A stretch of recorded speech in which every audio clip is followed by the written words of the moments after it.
Hello, and thank you for joining us. I'm excited to be here today to interview two of our authors from the second book in the Changing Work Collective book series, which is entitled Leading with Compassion, Cultivating Connection from the Inside Out, published on February 14th, 2025. My name is Trisha Livermore, and I'm the Volunteer Events Director and member of changingwork.org, as well as a contributing author in the first book of the Changing Work Collective series, which was an Amazon bestseller entitled Leading with Self-Awareness, Starting from the Inside Out. You can find both of these books on Amazon or changingwork.org. For anyone listening who may be unfamiliar with Changing Work Collective, we're an online community of individuals who are committed to conscious business practices and changing work from the inside out. I'm excited to be here today to discuss book number 2 from the collective with two of our 25 amazing contributing authors, Jochen Reyes, who wrote chapter 12 entitled From Heroes to Heroes, and Blair Morris, who wrote chapter 23 entitled What Would Rossi Do? Thank you both for being here today. So let's start with some introductions. Jochen, let's start with you. Tell us about who you are and what inspired you to write your chapter on leading with compassion. Mm, Thank you, Trisha. Nice to be with you and Blair. I enjoyed reading your chapter, Blair. My name is Jochen Reyes. I'm a life and self-leadership coach, and I leverage ancient Tibetan Himalayan wisdom traditions to guide company leaders to slow down, be more present, and have greater resilience to do the things they love without burning out.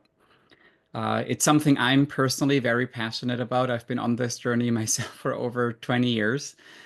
And as I thought about what to write in the book, which story to share, my motivation for picking this particular story is that I feel the conversation around compassion too often seems to be based on the wrong premise that either we can be compassionate or we can get stuff done. So I wanted to choose a real life story of my own experience as a co-founder and executive that shows that this is a false dichotomy and that we don't need to choose one over the other. It's the story is really about how compassion can help a team excel even or maybe in particular in times of crises, which we have more and more of in the world. So um, I think it's in the, I also love that about Blair's book, a chapter. I think it's so good to show how little things in everyday life can make a huge difference in our own world, in the world around us, for the experience other people have of the world, and how we can together then shape the future of this world. Yeah, your chapter was really beautiful. I can't wait to dive into it. Blair, tell us about who you are and what inspired you to write your chapter on leading with compassion. Well, thank you, Trisha, and thank you for hosting this. And I'm so excited to be here with Jochen, one of the first people I met in the collective, Mm. and someone I aspire to be more like every day. So yeah, I'm Blair. I am a professional leadership coach. Conscious leadership is my focus. And then I also do a lot of work with people on their life journey, especially those embracing healing, spiritual growth, and just trying to be their own personal leader. So working with a couple of different groups in that. And you asked about the motivation, and I really really applaud what Jochen said because he said it better than I ever could. As someone who was 40 years in healthcare, of which 30 were in leadership positions, I've seen all kinds of leadership. I've experienced all kinds of leadership, and I've probably been most kinds of leaders. It's a growth, and I only wish that I could go back and be my better self 30 years ago for those with whom I worked then. And when it came time to pick my story, I really wanted to actually take a step out of my leadership. For the past 2 years now, I'm a solopreneur. I'm not leading a team. I lead a family, I lead some groups, but I wanted to take it from what I experienced as a compassionate leader in my life. And that's where my story came from, combined with this real desire to cultivate joy. So, what would Rozzy do? Rozzy is an Australian Shepherd. And so you'll when you read the book, learn a lot more about Rozzy, the dog who brings a great deal of joy into my life. So, and then a compassionate leader who reminded me of that. So I look forward to sharing more. Thank you. Absolutely. Thank you. Really appreciate that. So Jochen, I think we'll start with you in your chapter from heroes to reros. Without giving too much away in your story, you talk about kind of the crisis and team decisions and communicating some difficult things. You mention a permission field. I really loved that. Can you share what a permission field is and how it was used in that particular situation?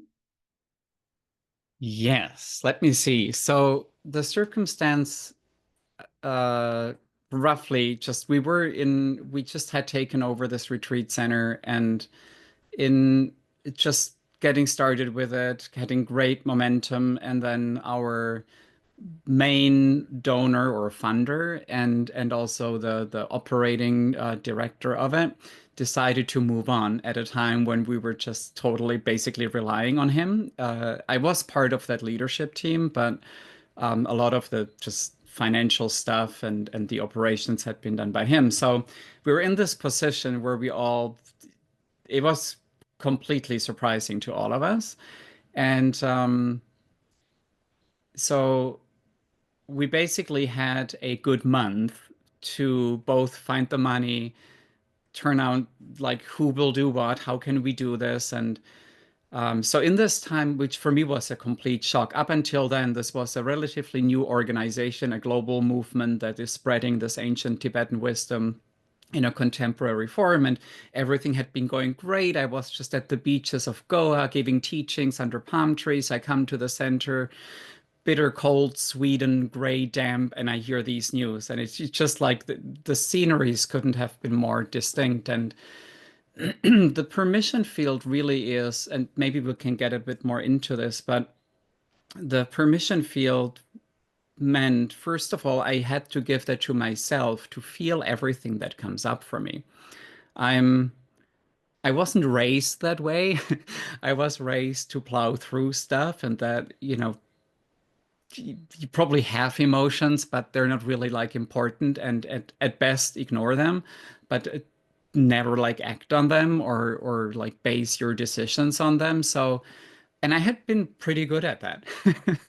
Um, I still think I made good, like ethical kinds of decisions, but I had built this wall around me. I'm actually also quite an empathic person. I feel everything very deeply, but I had learned early on in life to like build these walls around me as like a protective mechanism. And uh, what I noticed in this situation in particular is that unless I allow myself, that would be another word for permission field, to feel everything that's going on, there will be no way for me to give everybody else that permission to feel everything that's going on.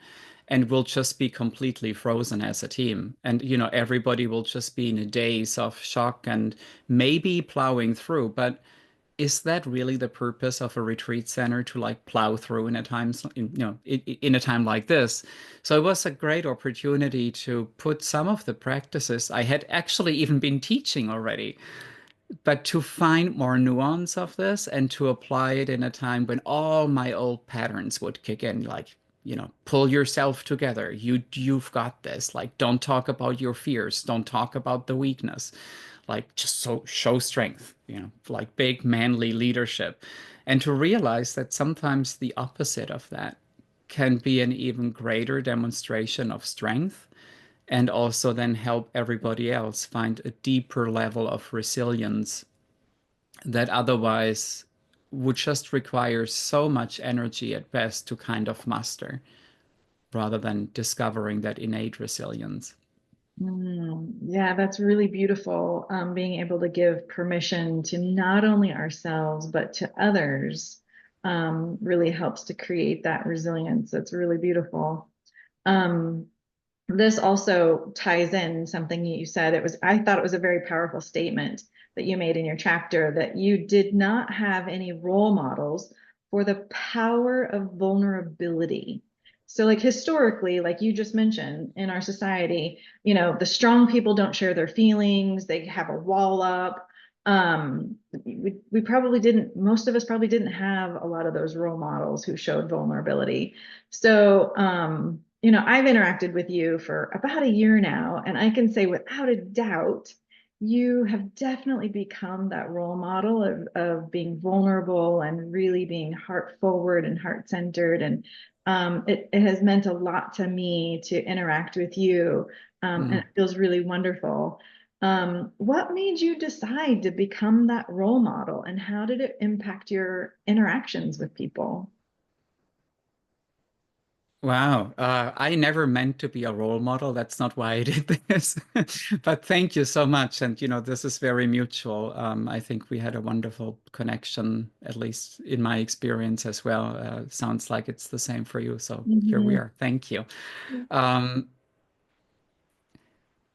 yeah, wow, that's a deep question. I think, at late 20s in my life, from the outside, it looked like I had it all, like all the boxes were ticked. I was in a great marriage. I had a great career as a consultant. I earned lots of money, like I wasn't wealthy by any means, but we could do everything we wanted to do in life. That was like reasonable for people in their late 20s to do. But I felt something was missing.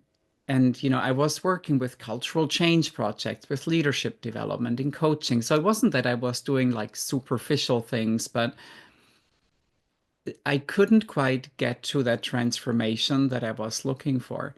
And so my wife is also a psychologist and works in the clinical field, and she came across something similar in her therapy work.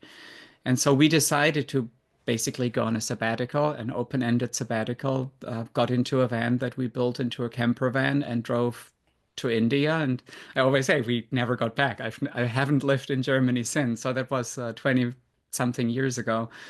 Um, I really wanted to find, I guess, a deeper meaning to human life, to like all of this that makes sense out of all of this. And initially looked in, books, of course. I read lots of books, and eventually was just faced with my own suffering, like the rawness of like what it is like to live a human life. And if you really pause a moment and look, like there is always something that's going on that's hurting, that's painful. And then if you open that up to the world, like I remember as a kid seeing the pictures of hunger crisis in Africa at the time on TV, and I just cried and cried. I could not understand, like, how are we doing this to each other? But then again, as I mentioned, these walls were built because I can't do anything about it. So it felt unbearable to allow that in my system in a way. So while I still wanted to help change the world, I did it from this toughened up perspective. And what I then realized over like many months of retreat and teachings and just slowing down myself, I guess, on a sabbatical, it took me weeks and months to just slow down and like not have this anxious energy in my system from running around all the time and airplanes and boardrooms and all of that stuff. And really seeing that change ultimately happens in the softening within me. Mm. And as long as there is this hardened shell around my heart, you could say, there will be no way that I can truly touch anyone's life, including my own. It will just always stay there, locked up and, part, and like at a fraction of its potential. And I've also done a lot of like therapy in my life and lots of other things, but it's, I think, a combination of having really good support coaches, therapists. I have an incredible community and fantastic teacher for the last 20 years. And all of this combined, I think, keeps nurturing the capacity and also the wish really to find that indestructible essence that is within and that doesn't need protection, and to live from that space. And the more I lean into it, the more I see it's true. This can't be broken. I don't need to worry about it. And still, I had a call with somebody yesterday who said, I pick up some anxiety there. And I said, yeah, I live in a world that is anxiety provoking. So I'm not surprised you're picking that up in my system. Um, So it's not really an antidote to those feelings. It's in really allowing this energy to move through freely. And I can only do that in the actual practice. I wish there was a pill or a book that I could read or something to plug in and download and, reboot, but it's really in this moment to moment opening into the experience where I find this happens. Mm, that was really beautiful, Jochen. And I really appreciate you sharing and being vulnerable about your experiences. And I love that indestructible essence and allowing the energy to move through freely. I think it's so important for all of us to do that. And I know I, as well, have put that wall around my heart and trying to bring that wall down and let it all in, and but also, managing your energies. It's quite the practice to really Mm. put forth the awareness and the compassion, right? The compassion for ourselves and the compassion for others who are doing the same. So thank you for that. It's really beautiful. One more question, and this Mm. kind of segueing into the process of writing. And I'm just curious, I don't know if you've written other chapters or books before this, but I'm curious about what was this process of writing this chapter like for you?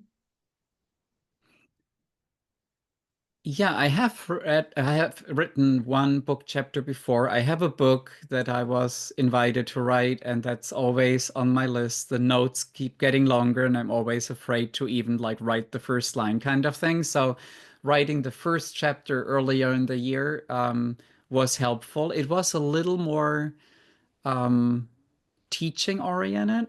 It was also sharing my story, but there was also some teaching elements. So what I love particular about this opportunity is 2,000 words, which is the other one was 8,000. So I had to be much more concise. And it was very clear, don't teach, tell your story. So I really love that. I should have known that before I wrote the other chapter because I think it would have made a much better chapter, but we live and learn. Um, I think I wrote it in like half a day or something, like the thing itself, and then I of course kept getting back to it. And but I think what struck me the most is how hard I often am on myself and my like slow progress in this opening, and just to look back and say, my goodness, this person, the leader I have been 16 years ago when this had happened, I feel like a completely new person. Like there is this indestructible essence is so much more visceral for me in my own experience. I feel so much more grounded in that on a day-to-day level. Um, I don't know how many people would notice that from the outside because I learned to have my shit together, so to speak. Yeah. Excuse my language, but um, but inside, I actually feel what I tried to demonstrate during those periods so much more deeply today. So that's what struck me. And that's also like in hindsight, what I think allowed me to reflect on the process I described there even more consciously. So it was a beautiful reflection for that. And it also was a deep experience of working in a group and hearing other authors and their stories and their concerns and their practices. And just to do this as a group has been so rewarding and encouraging. We had a fantastic writing coach. You know, to just have these kinds of, it's just like with my other practices, having a coach, having a community, having a practice. It's fantastic. It's like I could not have done this by myself. Thank you for that. Yes. And I think I love that share for anyone who's listening who wants to potentially contribute to a future series in Changing Works books. The process of writing is so cathartic. Mm. There's a lot of introspection, and I love the reflection that you had from something that happened so long ago and bringing those feelings and noticing the change within you from then to now is, I think, a really beautiful experience in and of itself. So thank you for that. I really appreciate it. Mm. Thank you. Yeah. So Blair, I want to move over to you. So your chapter, What Would Rossi Do? You mentioned it's your Australian dog, right? Australian Shepherd. And Australian Shepherd. Mhm. Beautiful. And I'm curious if you would want to share, without giving too much of your story away, how has Rossi impacted your ability to lead with compassion? You mentioned like he's a really compassionate leader. So I'm just curious what his impact on you has been. Well, yeah, it's interesting. The story is partially about Rozzy, but it's about another person helping me come back to what Rozzy does for me. So Rozzy is, gosh, she's just like this dog who is constantly trying to make you happy. And not just by doing what he thinks you want him to do. He actually plays. This is a dog who, when you're sitting there having a conversation at dinner with my teenage daughter, my partner, I'll turn around and he's got a dog blanket over his head and tossing it in the air until you're looking at him and just start laughing. And then he's like, oh, good. He's excited. So whenever I'm in a situation and I need to remind myself of joy and happiness, I just instantly channel Rozzy and I feel Rozzy and I let go of whatever tensions, or at least am able to regulate. So I was in a training program, and it's tough sometimes to learn new material and unwire previous ways of doing things and learn new things. And I was, as a perfectionist, getting frustrated with myself. And in my story, what I share is about one of my colleagues who had actually listened to me the evening before in downtime talk about Rozzy. And during the next day, when I was really struggling with some material, he brought that back and he's like, what would Rozzy do? And I'm like, dang, perfect.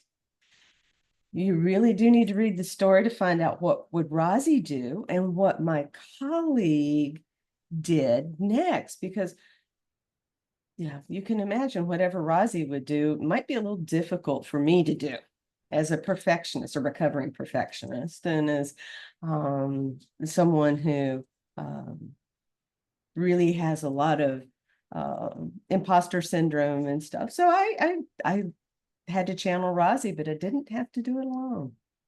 So, yeah. So that's Rozzy the Aussie. He's the dog of joy. And one of these days, maybe he'll have his own social media channel.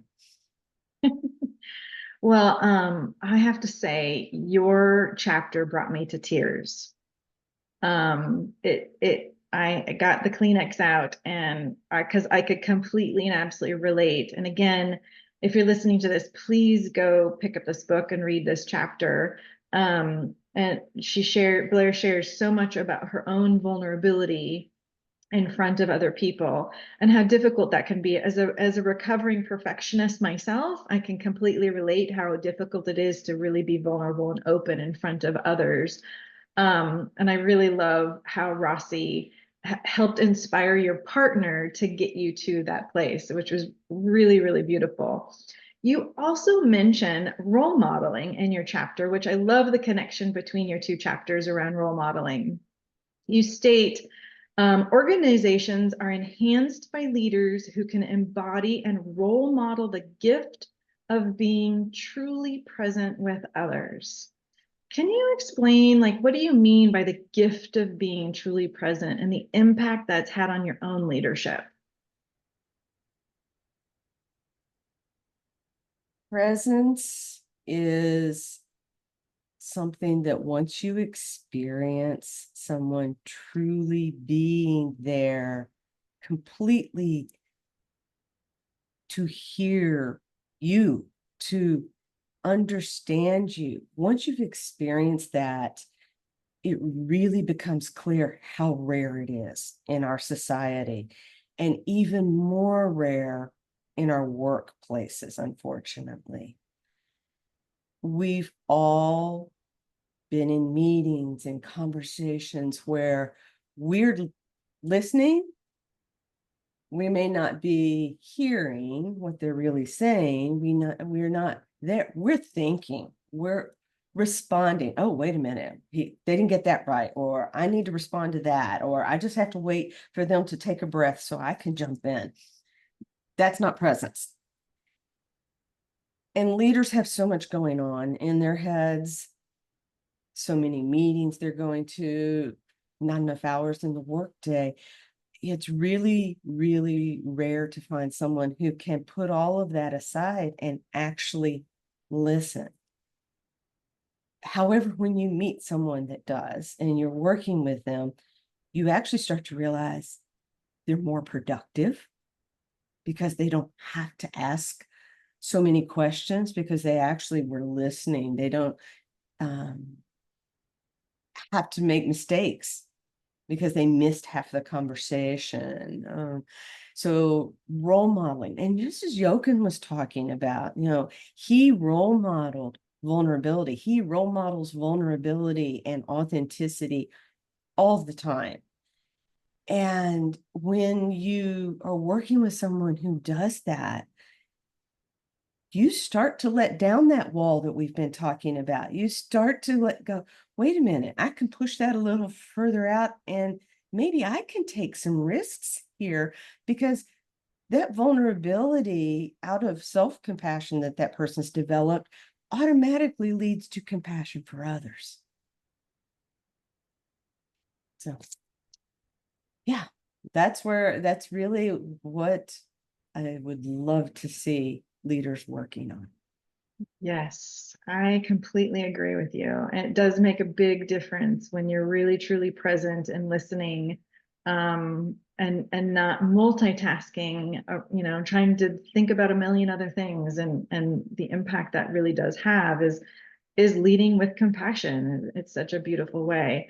You also said something about the process that you went through in your chapter. You said it allowed me to be okay with being in the messy space of learning, growing, and developing. And I would just love to, just hear your thoughts on what does that mean, that messy space? Well, it's a great question, and I really wish that I had thought of that on my own. But the concept of a liminal space and messy space has been there for eons. It's brought forth in the Eastern traditions a lot. The lotus does not grow without the mud. So when we allow ourselves to step into a messy place and be in the mud where we don't necessarily have all the answers, and allow for organic growth, it really reaps tremendous opportunities to develop ourselves, or to help someone else develop. But it's tough in the messy middle. I think Chip Conley from the Modern Elder Academy really helped me start to understand what it's like to be in the messy middle and to let go of holding on to the threshold of the doorway and just say, okay, I'm all in. I'm in this space. And what I've realized is that we're frequently not just in one messy middle space at the time, we're in multiples, whether it's in our personal life, in our work life, in our communities, our greater society right now. So it's allowing for that, because that's where the growth happens. It really is. I live on a farm. You might be able to see out the window, and I have a couple of horses, and every morning I'm out there cleaning up the manure, and we compost the manure into this large pile. And again, most people would be like, ooh, yuck. But that manure is so full of nutrients and potential. And then we take it and spread it out over the hay fields every year. And from that, there's tremendous regeneration and growth that happens. And it's all around us. Those of us who compost all of our food, we're no different. If we allow ourselves to be composted to some degree and broken down, from there we grow. Beautiful. Yeah, thank you for that. I love the common themes between your chapters of really allowing yourself to be vulnerable and role modeling things. Blair, I'm curious about your writing experience in this chapter. What was your biggest learning, or what was your experience in writing this chapter? Everything Jochen said. I think the biggest thing that I learned is that I actually have some stories that may help other people. I've written in the academic form before. Coming from the medical world, I did have chapters in textbooks and spoke at conferences and did all of that. But most of that was really taking someone else's work, quoting it, referencing it. It was all about that. And when I first had to write my story, my thoughts, my experiences, that was really difficult. There's this desire to want to justify it, reference it, whatever it is. So this was permission to actually share something personal, to again practice vulnerability. All new skills for me there. And it was also very much in a supportive environment. For my first foray into being that vulnerable, it was very important for me to have a team, to have colleagues, to know that I wasn't alone. I had to respect that need for myself. I think Jochen mentioned, there's a book, there's all these things that several of us have in our minds and in notes and journals and paper out there. But there is a level of, I'll just be honest, fear in sharing it and putting it actually together. It's not necessarily something that many of us would be comfortable doing. So this was great practice and really a positive experience on every level. Beautiful. Yeah, thank you for sharing that. I felt the same way. The fear of putting my own story out there, and then yet hearing, 24 other authors have pretty much the same fear, right?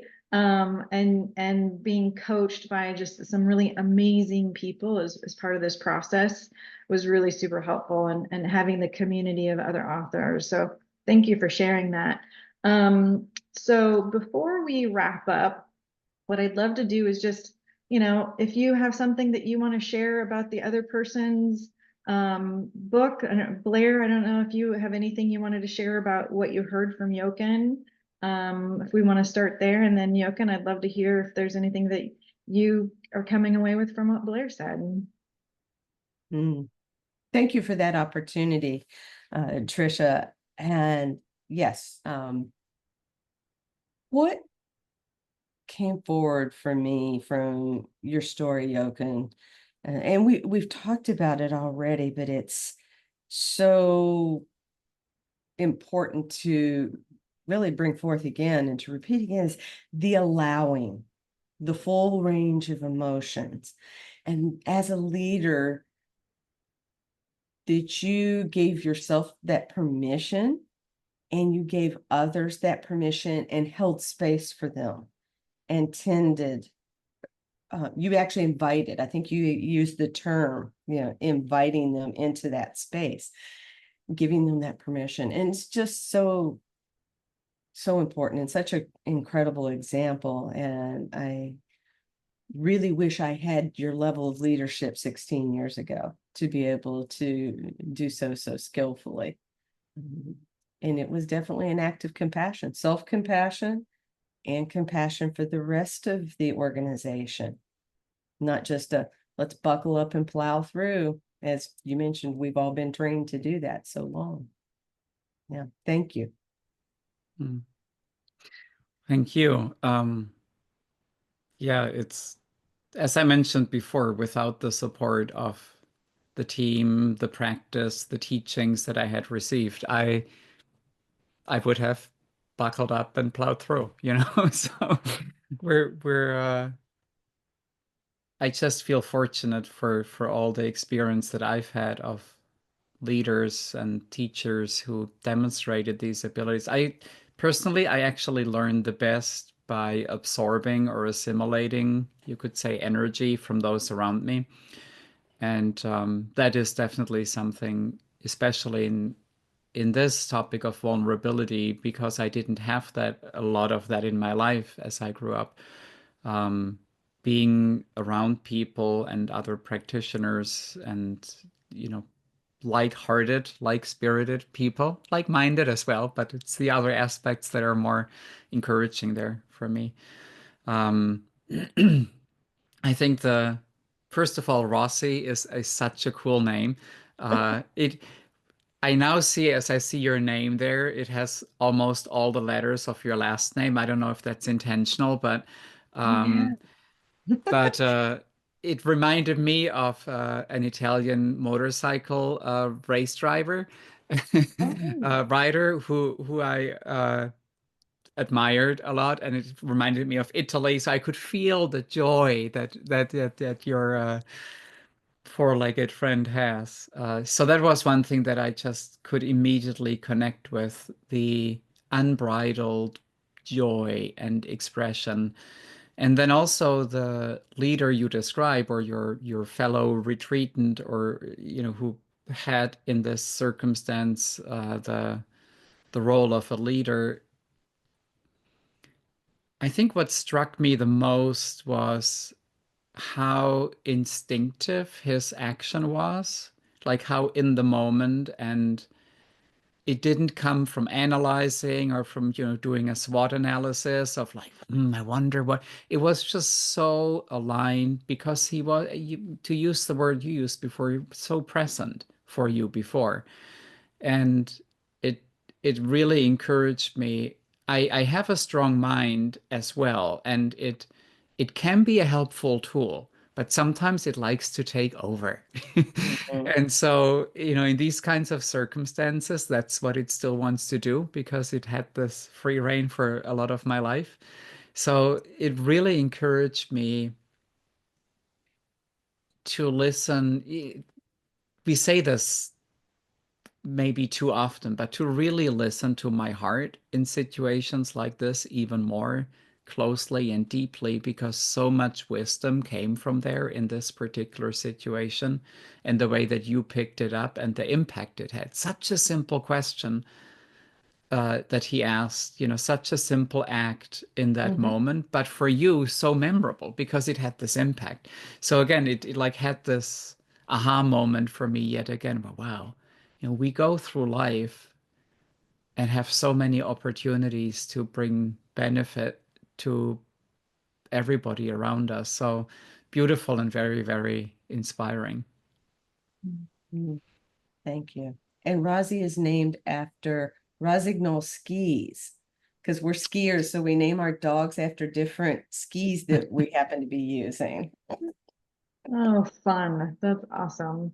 Well, thank you both for your reflections of one another in this conversation. I think, what I'm walking away with is giving yourself permission, allowing ourselves to be vulnerable, being present in the moment, being the role model maybe we never had. All of that really supports our ability to lead with compassion in our personal lives, for ourselves and for others. So I just really want to thank you both for this conversation. And before I do the last final wrap up, where can people find you? Jochen, where can people find you if they want to follow or reach out to you? Ideally on LinkedIn. I think that's where I post the most. I have a website as well, but I think LinkedIn is great. Just first and last name in the URL, or look for my name. There is only one Jochen Reis on LinkedIn that I'm aware of. Yeah, that would be great. Great. And what about you, Blair? LinkedIn is awesome. I also do have a website. We mentioned Liminal. It's theliminalway.com. And I am on Facebook with my name, Blair Morris. So, but most of it's LinkedIn and the website. Excellent. Well, I hope whoever's listening checks you both out, because I think your chapters were both really amazing. So thank you so much for taking the time to share your valuable insights today and your contribution to book 2, Leading with Compassion, Cultivating Connection from the Inside Out, published on February 14th, 2025. You can also find Changing Work's first best-selling book, Leading with Self-Awareness, starting from the inside out, on changingwork.org and also on Amazon. So thank you for listening. And if you found this content valuable, please take a moment to share this with others in the community or on your social media. So thank you again for joining us, and have a wonderful day. Mm.